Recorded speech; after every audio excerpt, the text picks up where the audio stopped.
आदाब, मैं हूँ रेहान सैयद और आज की इस वीडियो में मैं आपको बताऊंगा कि वो कौन सी शख्सियत है जिसको ग्रीन सिग्नल दे दिया गया है कि आप आने वाले दौर में पाकिस्तान के वजीर आज़म होंगे। और वो कौन है जो जोड़ तोड़ में मसरूफ़ है कि उसको सदर पाकिस्तान बनाया जाए, और वो कौन है जिसने अब लगता ऐसा है कि जेल में ही रहना है। अगर आप इन तमाम चीज़ों की मालूमात को जानना चाहते हैं तो इस वीडियो को आखिर तक देखिएगा।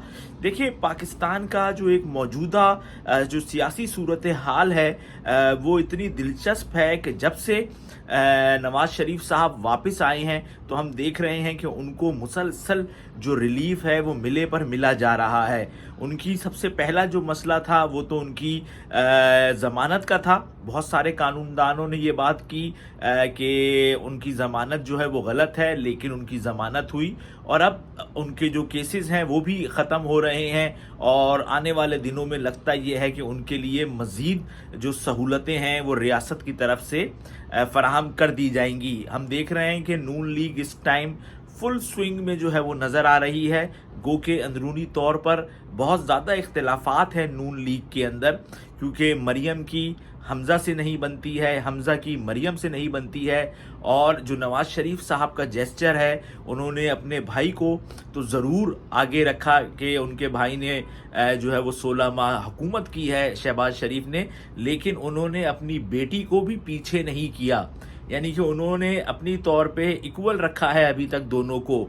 और अगर आने वाले दौर में भी वो मरियम को शहबाज शरीफ के हम पल्ला रखते हैं तो फिर जो शहबाज शरीफ के बच्चे हैं उनका क्या रिएक्शन आएगा, और जो लाहौर की एक सियासत है उसके अंदर जो है वो क्या मसाइल सामने आएंगे। तो ये भी कोई इतना आसान सूरत हाल नहीं है मुस्लिम लीग नून के लिए, लेकिन बज़ाहिर जितनी सहूलतें उनको मिल रही हैं तो उससे लगता ऐसा ही है कि आने वाले दौर में नून लीग को बहुत बड़ी मेजॉरिटी जो है अगर ना मिले, लेकिन इतनी तादाद में सीटें ज़रूर मिल जाएंगी कि नवाज शरीफ जो है वो एक बार फिर वज़ीर आज़म पाकिस्तान बन जाएंगे।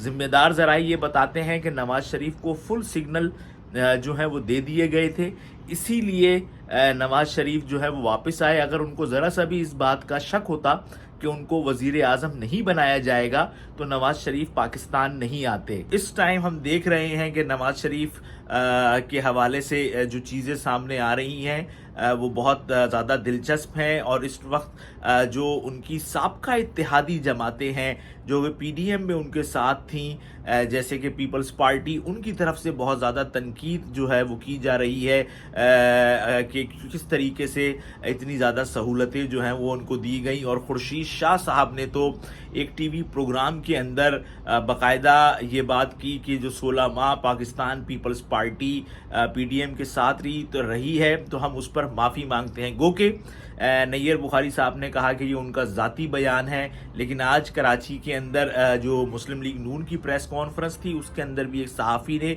ये सवाल तर्जुमान मरियम नवाज़ मोहम्मद ज़ुबैर से किया, तो उन्होंने भी इसका यही जवाब दिया कि ये जो मामलात हैं ये जो मामलात हैं ये उनके पार्टी के जनरल सेक्रेटरी ने कहा है कि ये उनका ज़ाती बयान था। लेकिन आज भी बहुत ज़्यादा तंदोतेज़ जो है वो बातें की गई पीपल्स पार्टी के ख़िलाफ़ मुस्लिम लीग नून की प्रेस कॉन्फ्रेंस में, लेकिन उसका इतना ज़्यादा ख़तरनाक और सख्त जवाब जो है वो मुस्लिम लीग नून की प्रेस कॉन्फ्रेंस में नहीं दिया गया।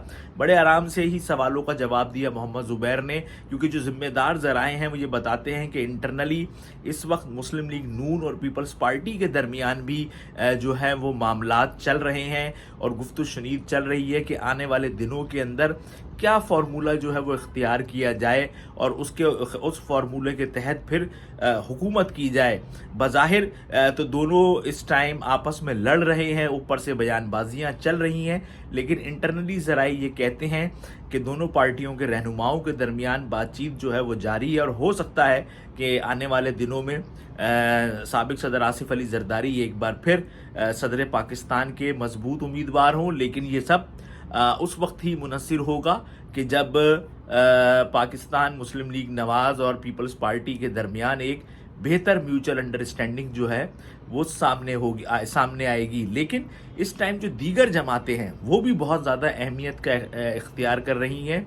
ان میں پنجاب میں آپ دیکھیں کہ استحکام پاکستان پارٹی ہے اور اس کے اندر ابھی بھی لوگ جو ہیں وہ جا رہے ہیں. اس کا مطلب ہے کہ ان لوگوں کو کوئی سگنل ہے اور جو ذمہ دار ذرائع ہیں وہ یہ بتاتے ہیں کہ آئی پی پی کو بھی پنجاب میں اور وفاق میں جو ہیں وہ سیٹیں دی جائیں گی. ایسا نہیں ہے کہ ان کو نہیں دی جائیں گی، اور اس طریقے کا ایک نظام بنایا جائے گا کہ زیادہ سے زیادہ پارٹیاں جو ہیں وہ اگلی حکومت میں اکوموڈیٹ ہو. ایم کیو ایم اس ٹائم کراچی میں فل سوئنگ پر ہے. ان کو اس بات کا یقین ہے کہ اس بار کراچی سے وہ کلین سویپ کریں گے، اور آنے والے دنوں میں ان کی جو ہے مسلم لیگ نواز کے جو شہباز شریف ہیں ان سے ملاقات بھی ہوگی. گو کہ خبریں چلی ہیں کہ نواز شریف سے ملاقات ہوگی، لیکن آج مجھے مسلم لیگ نواز کے ایک ذمہ دار شخص نے یہ بتایا کہ شہباز شریف سے ملاقات جو ہے وہ 48 سے 72 گھنٹوں کے اندر ایم کیو ایم پاکستان کے وفد کی ہوگی. اب دیکھتے ہیں کہ اس کے بعد کیا بات جو ہے وہ سامنے آتی ہے. کیا ایم کیو ایم آنے والے دنوں میں مسلم لیگ نواز کے ساتھ اتحاد کرے گی؟ کیا صورتحال ہوگی؟ کیونکہ اگر صورتحال اتحاد کی طرف جائے گی تو اس کا مطلب یہ ہے کہ پیپلز پارٹی کو آنے والے دنوں میں کافی ٹف ٹائم ملے گا. لیکن اب یہ تو آنے والے دنوں میں اس کا ہم پتہ چلے گا کہ کیا صورتحال ہوگی. لیکن ایک بات طے ہے کہ پاکستان تحریک انصاف جو ہے اس نے اگر الیکشن میں حصہ بھی لیا تو ان کے ساتھ جو رزلٹ ہے وہ اتنے خطرناک آئیں گے کہ جس سے کہ پاکستان تحریک انصاف والے خود ہی حیران رہ جائیں گے. کیونکہ پہلی بات تو یہ ہے کہ عام تاثر یہ ہے، اور بعض ذرائع یہ بتاتے بھی ہیں کہ یہ فیصلہ ہو چکا ہے کہ عمران خان کو جو ہے وہ رہا نہیں کرنا ہے الیکشن سے پہلے. اور اگر عمران خان رہا نہیں ہوں گے تو پھر وہ جو ایک مومنٹم بنانے کا عمل ہوتا ہے الیکشن کیمپین میں وہ پھر کون بنائے گا؟ کیونکہ اگر فرض کریں کہ تحریک انصاف سے شاہ محمود قریشی آگے آتے ہیں یا پرویز الہی آگے آتے ہیں تو لازمی سی بات ہے کہ وہ یہ دونوں اشخاص جو ہیں وہ مومنٹم نہیں بنا پائیں گے جو کہ عمران خان بنا پائیں گے. اور اسی سلسلے میں آج کل بحریہ ٹاؤن کے ملک ریاض کو کافی پریشان کیا ہوا ہے، اور القادر ٹرسٹ کے حوالے سے ان کے جو معاملات ہیں وہ اب سامنے آئے ہوئے ہیں. کیونکہ یہ بتایا جا رہا ہے کہ سب سے اسٹرانگ کیس عمران خان کے خلاف جو ہے وہ القادر ٹرسٹ کا ہے، اور اگر اس کے اندر ملک ریاض گواہی دے دیتے ہیں تو یہ بات یقینی ہو جائے گی کہ عمران خان کو سزا مل جائے گی. اور اگر عمران خان جیل کے اندر رہیں گے تو تحریک انصاف اگر الیکشن میں کھڑی بھی ہوئی تو لازمی سی بات ہے کہ وہ اتنی تعداد میں سیٹیں نہیں جیت پائے گی جس سے کہ وہ آنے والے حکومت کو پریشان کر سکے یا اپنی حکومت بنا سکے. تو آج تک کے لیے اتنا ہی. مزید خبروں کے ساتھ ہم جلد دوبارہ حاضر ہوں گے. بہت شکریہ.